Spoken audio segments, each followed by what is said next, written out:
Hi there, this is Mike with Healthcare Leadership Live, and I wanted to talk with you all about networking. And this is a key topic for healthcare leaders, any leader really, because if you don't build a strong network, you have really a lot of limitations in your career and in your job. And so I want to talk about why it's important and what you can do about it. Um, and it might be somewhat surprising. So, this is Healthcare Leadership Live, and I like to share content with healthcare leaders, clinical healthcare leaders in ophthalmology and other specialties. That's actionable advice that will help you be a better leader and a better professional. And as I said, today's topic is networking, and it's something that I have become increasingly passionate about here in the last 12 months since I started working as a consultant. But I think what I've come to learn is I should have been way more passionate and interested in networking much earlier. And I want to get into that here in a minute because networking is really more important than ever. It's more important than ever because, look, right now, this job market is very difficult. It's very difficult for people in the leadership world. I'm not sure why that is. I think the economy is suffering a little bit, and companies are hesitant to hire. People are interested in changing jobs, and every job posting, kind of in the middle management, corporate level, seems like it just gets hundreds of applicants. And so, standing out is impossible unless you know someone. I would say impossible, but it's very, very difficult to just throw an application over the fence and hope that it lands in the right place and that the person that reads it, thinks you're a great fit. And so having connections is invaluable for that reason alone. Also, there's so much sort of fragmentation in society right now. We're interacting much more in digital realms. We're very busy in our personal lives, and so there's less interaction, face-to-face interaction. We're not connecting with each other as much. We've got kids to take care of, parents to take care of, jobs, and quite frankly, anyone could be, forgiven for saying, "I don't have time for networking. I don't have time to connect with other people." That's the inclination. But I want you to fight against that, and I want to give you some tips to fight against that. Because you can build your network, and you do need to be building your network. And as I said, one reason is to help you find a job. Helping you find a job is one reason. A second reason why you would want to build your network is because it can help you in your current job. Having people that you can count on, rely on, that you can consult with and talk with can be very helpful to give you insights and ideas to be more effective in your current job. And so you really should be doing that to be better as a professional. If you ever decide to start your own business, then you're going to want to have a large network, a strong network, so that there are people that you can reach out to and let them know, hey, I've started a business, and start to expand your network further from there. And so having a strong network is really helpful if you're starting a business. And then lastly, really just for emotional support, it's good to have a good network. Um, you can't do it alone out there in this world. You got to have other people, and sometimes you need people out in the industry that you're in who really get you. I mean, even if you have a spouse or friends, they may not understand your industry, and it's helpful to have people who understand healthcare, understand the stresses and issues that you deal with, who can be more empathetic and of you. Um, Another reason to network is it opens your eyes to new ideas. And so, yes, if you have a question or something, you can go to your network and ask a specific question. But having a broad network opens you up to things you didn't even know about. You didn't even realize were out there. And so, something you wouldn't even thought to ask a question about is something that you could learn about, and because you are interacting with people and hearing about what they're working on, and so then you could take that back to your office or your work, research it, and get involved with some software or some tool that can elevate you. So there's a bunch of reasons why networking is so important. And so how do you do this? This is the key question, because a lot of us are introverted. A lot of people listening are introverted, and you don't think that don't think that you can do this. And by the way, if you're watching or listening to this live, I'd love to hear a comment or a question from you through YouTube or LinkedIn, and I'll take those questions here live. But a lot of you are introverted, and even for the extroverts, you may say, well, how do I network? Like, what does that mean? Do I just go around and throw my business card around and schmooze people and buy drinks and small talk and stuff? And from the outside, there is some of that. There is some of that type of behavior. And if you don't know what you're seeing, then you might think that that's what it is. It's just sort of backslapping and handing out cards and stuff. But at the end of the day, at its core, networking is really about connecting with people on a human level and offering value to other people. So, meeting someone, learning about them, and offering value is how you network. So, what do I mean by offering value? So, there's many different ways of offering value. One way is just listening to someone and being curious about them, because believe me, people love to talk about themselves, and they love to be heard and understood, and they love to hear you reflect back to them what they've said, and that alone is valuable. Shoot, I would love that. If anyone wants to just listen to me talk and talk about my ideas and my concerns and my problems, please message me, because I would love that. But everyone wants that. Everyone wants someone to understand them and listen. Number two thing you can do is you can share a resource that you learned about. You know, maybe you learned about a group that you found valuable. Maybe you learned about a software or a tool that you've recently discovered and you're finding it valuable. Maybe you've met a person that you think is a really cool person and a cool connection, and you want to share that with someone else. That's a great value. I've met many people in my career, and very rarely do they offer to introduce me to someone that could help me. But when they do, and this happens much more these days because I've learned how to do this, it happens to me all the time now that someone will say, "Hey, Mike, I think you should meet Philip, or I think you should meet Savory," because they know what kind of person I'm trying to connect with, and they know that I will add value for them, and they know that they're connecting me to someone that could be a good connection point for me. And really, it's people that help move us forward in our lives.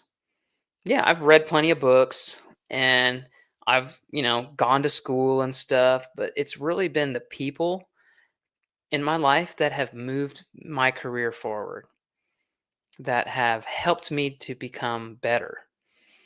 That's really, at the end of the day, what helps us all to get to the next level in our careers and our relationships and our goals is people. And so offering to connect your new friend with a person that you know is a really powerful piece of value. Maybe it's an article you read. Sharing an article with someone is a cool thing to do for someone. or even if it's something you wrote or created, or an article you found, or a book that you like. Those are things that you can do to add value for other people.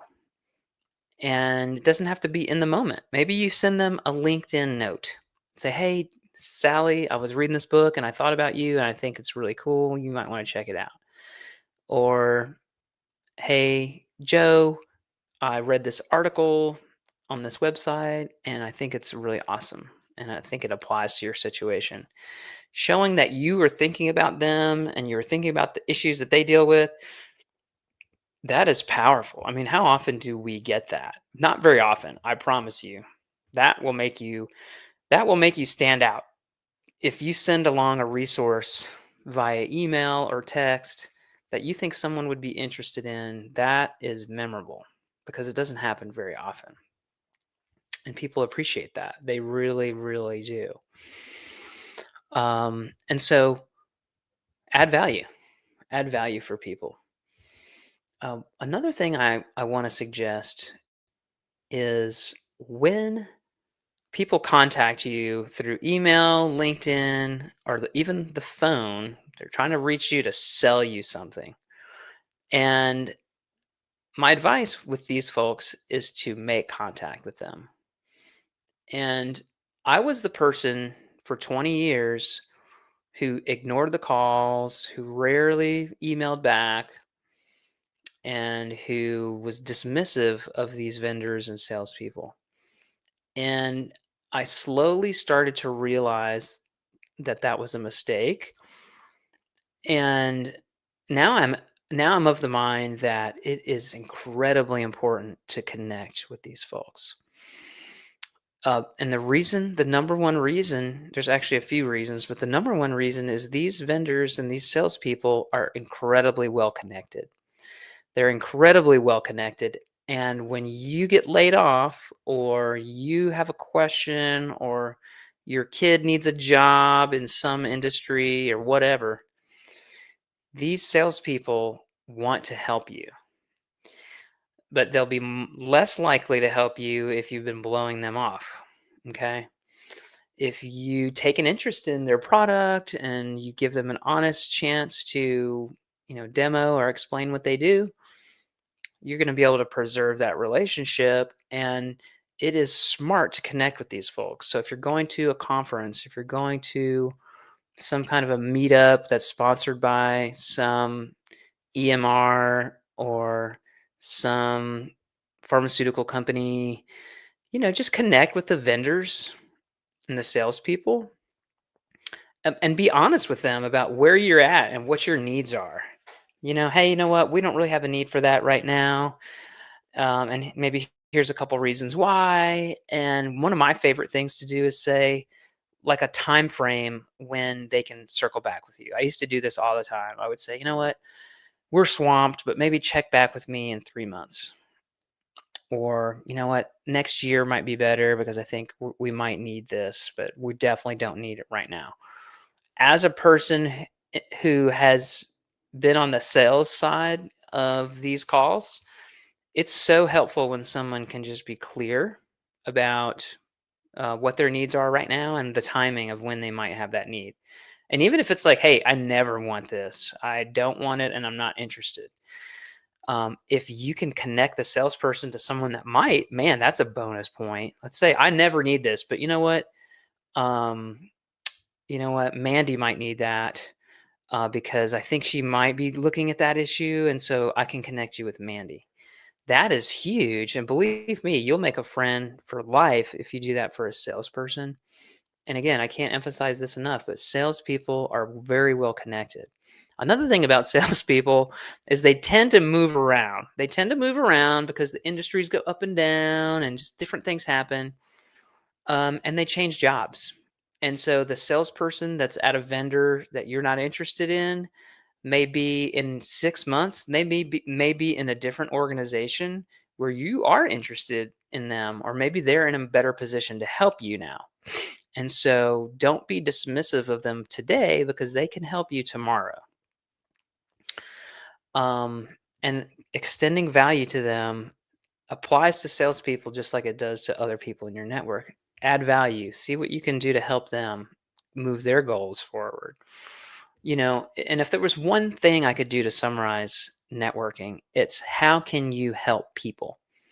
How can you be seen by your network as a person who helps, a person who wants to help? I was at a meeting just last night, and someone introduced a young HR professional to me, and I took that young HR professional and just said, "Hey, I want you to meet my friend Sasha."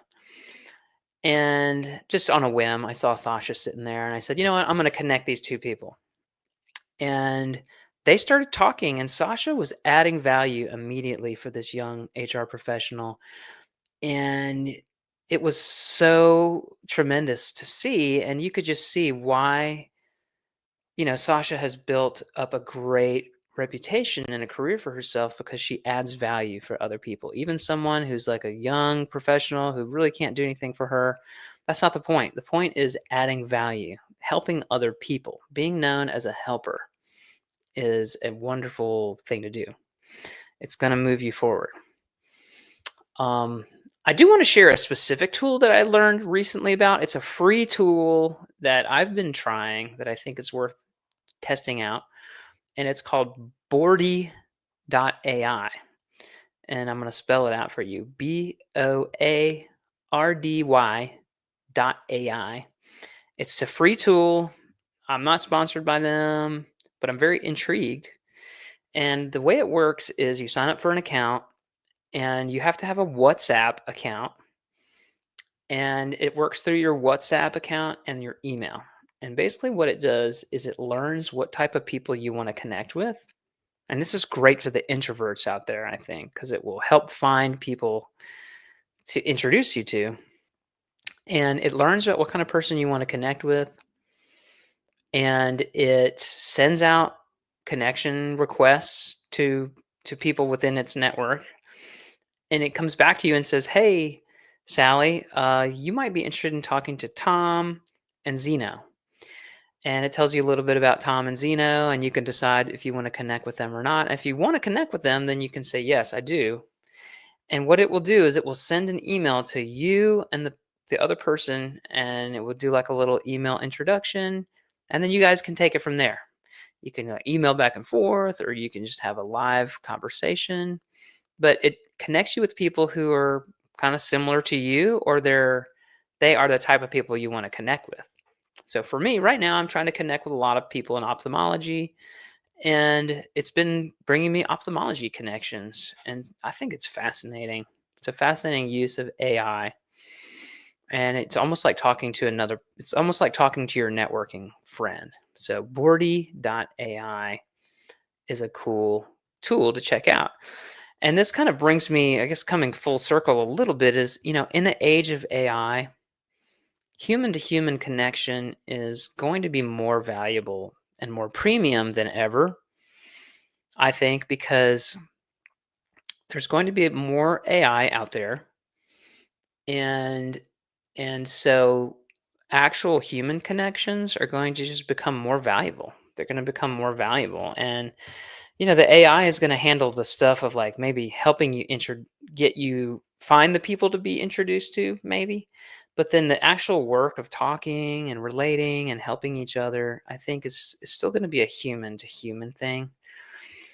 And so now more than ever, connect with people, because what's going to happen is AI is going to automate a lot of things, and it's going to be those human relationships that are going to help you land a job and connect with opportunities and learn new skills.